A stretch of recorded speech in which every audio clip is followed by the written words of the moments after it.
Господине Зендели, вие зборувавте и за цените, и за економијата, и за финансиската стабилност, така натаму. Тоа се поврзани садови една со друга, например во држава во која што на пратеници се затвораат врати да влез и излез, и во држава во која што нема демократија, не можете да очекувате вие економски раст. Во држава во која што председателот на собранието, прв меѓу еднаквите, одлучува кој кога ќе зборува, кој кога ќе гласа, Имаш како ќе реплика на гласа, Фадил Зендели, остави вие го немате председателот. демократска култура. Ајде. Држава во која што има опозиција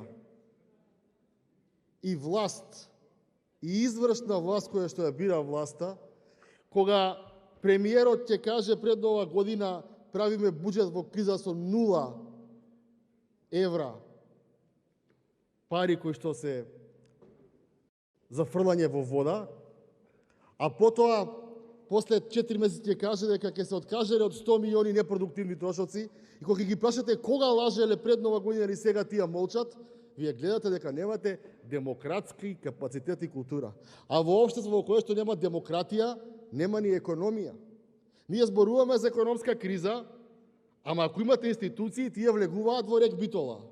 Прашуваат зошто не е копано таму. Влегуваат во хидроцентралите. Прашуваат зошто е струјата продавана по 50 евра, а е купувано по 420 евра. Сето тоа е поврзано. И затоа ние немаме економска стабилност, затоа што имаме држава во која што царува криминал и корупција. Затоа што имаме држава во која што мафијата си владее на свој начин. Затоа што имаме држава во која што наместо полицијата, медиумите вадат афери. Извадете колку афери извадиле медиумите, колку извадиле опозицијата, ќе видите дека вие немате држава која што има нормални институции. И затоа ние немаме економија. Затоа носиме закони и се согласуваме, и тоа е во ред. Но дали тоа суштински влијае? Тоа исто како во собранието. Ни кажаа претходно дека Уставот и деловникот дозволува за некој да каже дека е отсутен, дека може не доаѓа на работа, ама не предвиди дека ќе имаме пратеници кои што 20 години се пратеници, 2 реченици немаат кажано на собрание. До народот е, односно до власта. Власта го дава примерот.